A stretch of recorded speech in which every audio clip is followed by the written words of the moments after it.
어둠 속에서 달빛이 나무들 사이로 신기하게 비치는 그 순간 우리는 잊혀진 곳에서 울려 커지는 신비로운 소리를 듣게 됩니다. 그것은 영원히 떠나지 못한 영혼들의 tun곡, 세상에 남은 마지막 속삭임입니다. 오늘 한 곡의 괴담 세계로 여러분을 초대합니다. 이곳의 이야기들은 단순한 전설이 아닌 여전히 우리를 괴롭히는 깊은 두려움입니다. 안전 벨트를 매주세요. 이제 여러분은 단순히 소리를 듣는 것이 아니다. 어둠 속에서 느껴지는 차가운 땀방울을 경험하게 될 것입니다. 그러와 그를 위하라 때 그만두었습니다. 이유는 크게 두 가지인데, 하나는 아침에 일어나기가 너무나도 힘들었다는 것이고, 또 하나는 좋아하는 여자가 고등학교에서 가장 친했던 친구를 좋아해서였죠. 하지만 고등학교 졸업장은 따야 했기 때문에 독산동 근방의 이모집에 기생하면서 노량진 검정도시학원을 다녔습니다. 오전에는 학원 가서 공부를 하고 밤에는 지휘소에서 기름을 넣으며 사는 생활을 하고 있었습니다. 저는 어쩌다 보니 학원에 조금 늦게 들어가서 학생반도 아니고 성인반도 아닌 뭔가 짜깁기반 같은 데로 들어가게 됐습니다. 검정고시가 내년 4월이랑 8월에 있는데 생각이 없는 건지 자신감이 넘치는 건지 꼭 중간에 접수를 하는 인간들이 있었습니다. 저처럼 말이죠. 제가 들어간 반에는 저랑 비슷한 10대를 비롯해서 연령대가 엄청나게 다양했는데 그중에 30대 중반의 한 누나가 있었습니다. 10대들은 그 누나를 계모라고 불렀죠. 누나라고 하기에는 못하고 이모는 더더욱 못하니 그렇게 불렀던 겁니다. 또 50대 아주머니가 한 분 계셨는데 어린애들 간식이나 그런 것들을 평소에 살뜰하게 챙겨주셔서 다들 계모님 대모님에서 거두며 단쯤 농담 겸 장난스러운 모친이었죠. 근데 이 30대 누나가 나이로는 다음 서열이다. 다들 두 번째 대모님이라고 불렀던 겁니다. 여하튼 이 누나는 미용사 자격증 공부를 하고 있었습니다. 검정고시 공부와 병행하고 있었던 건데 같은 반 모든 학생들이 알고 있었습니다. 쉬는 시간마다 점심시간마다 학생들 붙잡고 자기 이야기를 했거든요. 외모는 아주 평범했습니다. 마른 것도 아니고 통통한 것도 아니고 얼굴도 그냥 평범하고 안경을 썼으며 머리는 흑발이 긴 편이었는데 항상 하나로 묶고 다녔죠. 인기는 없었고 다소 푸석푸석한 그런 느낌의 머리카락이었는데 그게 기억이 남습니다. 미용사 공부를 하는 사람이라면 리스트하고 좀 머리 관리 변하지 않나 하는 생각을 내가 종종 했던 게 기억납니다. 아무튼 대체적으로 살던 성격이었습니다. 다들 원만히 지냈구나. 다만 한 가지가 마음에 걸리는 게 있었습니다. 때때로 학생들끼리 335 모여 대화를 나눌 때가 있었는데 누나가 이야기 열정할 때면 눈이 돌아간다는 느낌을 받을 때가 종종 있었습니다. 좌우의 눈이 완전히 따로따로 돌아가는 느낌이라고 해야 되나. 아주 얇은 은피 안강 너머에 양쪽 눈알이 제각각 돌면서 목소리를 높일 때는 더 그랬죠. 뭐라고 해야 되나. 일단 무섭지 않았습니다. 학원이었고 학생들 10수명이 함께 있는 그지 않았으니까요. 그냥 좀 이상한 사람이구나. 어딘가 좀 부족한 모양이다. 그런 생각을 했습니다. 실제로 학습 장애 내지 비슷한 문제들 때문에 그런 사람들이 검정고시 학원에 많이 오기도 합니다. 그날 눈쪽이 좀 아픈 사람이겠거니 했죠. 그러던 어느 날이었습니다. 모의고사는 아니고 아무튼 검정고시 학원에서도 그 비슷한 시험을 치는 날이 있습니다. 그래서 그날은 일찍 끝나서 점심을 먹으려고 교실을 나오고 있었죠. 같이 주유소에서 일하면서 학원을 다니는 친구도 있었는데 이달을 결석했더군요. 저는 혼자 밥 먹고 PC방에 가서 시간 좀 때우다가 주유소로 갈 생각을 했습니다. 근데 그 누나가 갑자기 와서는 말하는 겁니다. 자기랑 같이 밥 먹으러 가자고 사춘다고 말이죠. 저는 잠시 고민했지만 두 가지 이유로 수박했습니다. 첫째, 저는 알바를 하고 있었어도 굉장히 돈이 부족한 상황이었고 둘째, 얼마 전에 누나가 요약 노트를 보여줘서 그걸 다 베껴서 쉽게 시험을 봤거든요. 그래서 알겠다고 하고는 따라 나섰는데 학원을 나와서 갑자기 택시를 잡고는 타라고 하는 겁니다. 순간 물론? 라고 했는데 누나가 빨리 타라고 재촉을 하더군요. 뒤쪽에서 차들이 크러쉬 하나 빵빵 울리는데 안 타고 멀거니 서 있기도 뭐해서 일단 탔습니다.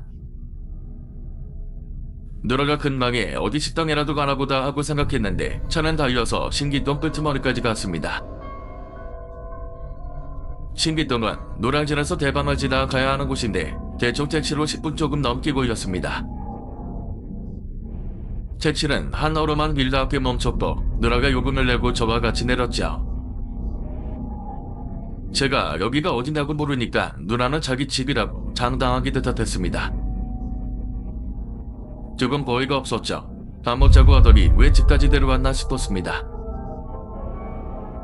누나는 아무렇지 않게 말했습니다. 집에서 밥 해먹고 난 돈도 안 들고 좋지 않다고 말이죠. 그리고 자기가 미용사 자격증 공부해서 머리도 잘 자르는데 너 머리가 좀 지저분하니까 잘라주겠다고 말했고 제 발을 잡아 끌고 집으로 데려갔습니다.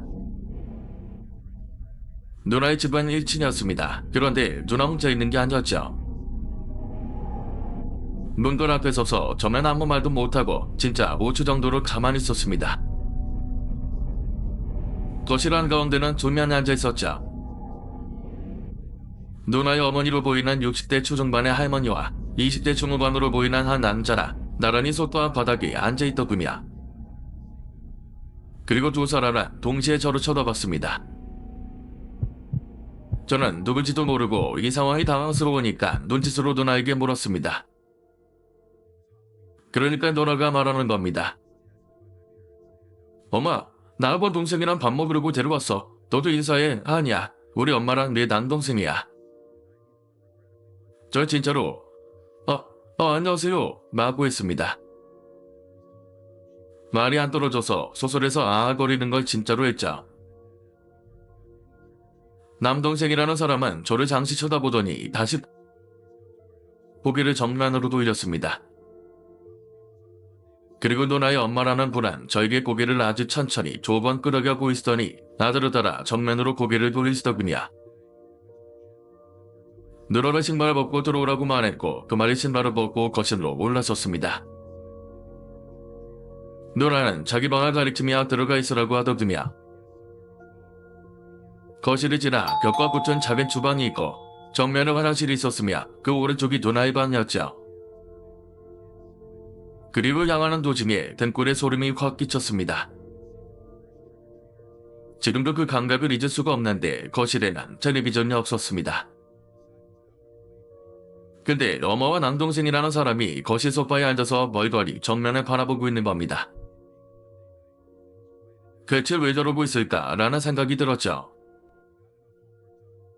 어쩐지 처음 집에 들어왔을 때도 소리가 전혀 나지 않아서 뭔가 이상한 느낌을 있었습니다. 나란히 앉아서 대화를 하는 것 같지도 않고 그냥 멍하니 앞만 보고 있는 게 마음에 걸렸죠. 뭔가 기분이 굉장히 불쾌한 상태에서 누나 방에 들어갔습니다. 누나 방의 첫인상은 그냥 지저분했습니다. 뒤쪽은 붙박이장이고 옆은 침대 없이 바닥 위에 깐 이부자리였습니다. 이부자리에 누웠을 때 다리가 한쪽, 창문이 있는 쪽으로 책상이 있는데 책상 위에는 마니큐어 머리가 3개나 있었죠. 3개 중 하나는 대머리였고 나머지 2개는 문의하는 제가 봐도 들쑥날쑥한 머리를 하고 있었습니다. 조금 있다가 누나가 커피를 가지고 들어왔고 저더러 커피 한잔 하라면서 주는데 컵이 더러웠습니다. 끝에 뭔가 고춧가루 자국 같은 게 묻어 있었고 저는 덜 더러운 쪽으로 입을 대고 마시면서 생각했습니다. 빨리 이 집에서 나가야겠다고요. 더 먹고 싶은 마음은 진작에 사라졌습니다. 제가 그때 18살이었고 뭔가 결정장애가 심한 게였습니다.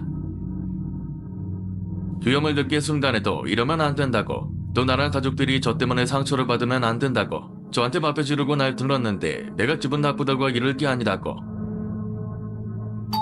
지금 생각해보면 정말 병신하차 사력을 하고 있었는데 방에 멀거니 앉아서 기다리고 있고 누나는 주방에서 덜그럭거리는 소리를 내면서 뭘 만드는데 좀 있다 보니까 대화 소리가 들렸습니다. 엄마, 밥 없어. 없어. 저번 동선 다 떼주기로 했는데? 없는데? 천원아, 밥이 없는데? 없더라. 어떻게 해? 그러게. 어쩌지? 조시 하나 들리고 이런 식으로 짧게 대화가 오갔습니다. 조금 있다가 누나가 방에 들어오더니 저에게 말했죠.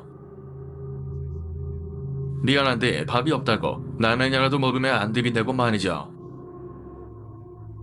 저는 이 집에 들어온 뒤부터 계속 이상한 기분에 휩싸여 있었고 빨리 탈출하고 싶었기 때문에 덮어놓고 상관없다고 말했습니다. 그러니까 갑자기 누나가 엄청 어색한 웃음을 떼물고는 말하는 겁니다. 저 라면 사기 돈 줘. 그 순간 돈이 문제가 아니라 진짜 기분이 더러워졌습니다. 아니 온몸에 소름이 돋았죠. 지금도 그 생각을 하면 칼다리 찰같이 전부 뒤집어질 것 같습니다. 작은 꿈에도 그때의 누나 표정이 나올 정도입니다. 주머니를 뒤적여 보니까 3,000원인가 있었는데 그걸 그대로 다 누나에게 줬습니다. 누나는 자기가 가지 않고 자기 동생을 시켰습니다. 남동생이 3,000원 얻어가지고 라면 썰어 가고 저는 멀거니 앉아 있었습니다. 그리고 도저히 여기 있을 수가 없어서 그냥 지금 나가야겠다는 생각을 했죠. 지금 생각해보면 저는 진짜 어리고 깡도 없었습니다. 저러지도 말았으면 될 거야 말이죠. 그런데 귀에서 싹둑 싹둑 이런 소리가 들리기 시작하는 겁니다. 진짜 귀에서 저런 소리가 들렸다는 말입니다. 살점 생각에 빠져있는데 이 집에서 나가야겠다고 생각하고 있는데 들리는 겁니다. 시급해서 뒤를 돌아보니까 누나가 왼손에 커다란 자를 오른손에 저위를 들고 묶고 있었습니다. 저희 끝에 머리카락이 뭉텅이로 걸려있는데 제 머리카락이 손에 들려있었죠. 제가 처음으로 벌컥 털을 냈습니다. 지금 뭐 하시는 거냐고, 갑자기 뒷머리를 왜 자르냐고. 진짜로 곤란하기도 했지만 사실은 무서워서 그랬던 것 같습니다. 소리라도 버럭 지르지 않으면 뭔가 당할 것 같은 그런 본능적인 위협을 느꼈던 거죠. 그런데 저러러 그 즉시 눈알이 따로따로 돌기 시작하는 겁니다. 저번에서 학생들이랑 대화할 때 이야기에 열정 안 그랬듯이 칭을 치겨가마 말했습니다. 그렇게 가서 머리를 내면 이 누나가 뭐가 돼? 너 생각해서 머리 좀 잘라주려고 하는 건데 서론이 실수할 수도 있는 거지 그런 거로 화변내고 그래? 이런 식이었습니다. 더 이상 다른 논리는 없었죠. 막무가내로 머리를 자른 데에 사과는 하나도 없이 윽박을 질러대니까 저로서는 죄송하다는 말밖에 입에서 나오지 않더군요. 진짜 그냥 죄송하다고 할 수밖에 없었습니다. 누나의 어깨 너머로 반쯤 열린 누나방 문이 보이는데 그 바로 앞에 라면을 사러 갔던 남동생이 양만 다리를 하고 앉아서 저를 쳐다보고 있더군요. 대충 10cm 정도의 틈이었을 겁니다. 양쪽 눈 안쪽이 다 보였고 또한 입도 보였으니까. 제가 처음 눈 마주친 다음에는 눈을 피했습니다. 근데 계속 보는 시선이 느껴지니까 다시 쳐다봤는데 그러니까 남동생이 손에 든 검정 봉지를 들어 보였습니다. 마치 라면 사왔다고 말하는 것처럼이야. 누나, 저기 라면 사오신 것 같아요. 남동생을 뭐라고 후친을 붙여야 될지 모르겠으니까 그냥 그렇게만 말했습니다. 누나가 남동생을 돌아보더니 시이 웃었죠. 왜 웃었는지는 지금도 도저히 모르겠습니다.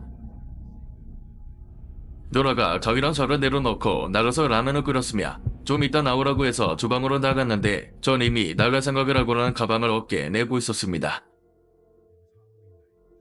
그런데 남동생이라는 사람이 현관 앞에 그냥 진짜로 현관 신발 놓는 곳에 그냥 서 있는 겁니다. 가만히 서서는 저를 보고 있는데 그 와중에 누나랑 누나는 저한테 라면을 먹으라고 했죠. 네, 먹었습니다. 그 좁은 주방 2인용 식탁에 앉아서 라면을 먹었습니다. 제가 앉은 방향에서 좁은 거실과 현관문이 다 보이는데 등만 보이는 어머니란 사람은 텔레비전도 없는 거실 보면서 계속 앉아있고 남동생은 현관을 지키듯이 서서 나만 쳐다보고 있고 저는 누나랑 마주 앉아서 라면만 먹고 있었죠. 진짜 남동생 분한테 왜 그러시냐고 물어보고 싶었지만 차마 못 물어봤고요. 상식적으로 이상한 분위기인 건 아니지만 그걸 입 밖으로 냈다가 정말 나쁜 일이라도 일어날 것 같아서 꾸역꾸역 라면만 먹었습니다. 다 먹고 나니까 너러러 머리마저 잘라준다고 바로 오늘 이야기 들어주셔서 감사합니다. 한국의 음산한 이야기들이 여러분에게 흥미롭고 짜릿한 순간을 선사했길 바랍니다. 무서운 이야기를 좋아하신다면 이 비디오의 좋아요를 눌러주시고 친구들과 공유해주세요. 여러분의 소중한 댓글도 기다리고 있습니다. 한밤중의 울음소리 채널을 구독하셔서 앞으로도 더 많은 이야기들을 놓치지 마세요. 다음 영상에서 또 만나요.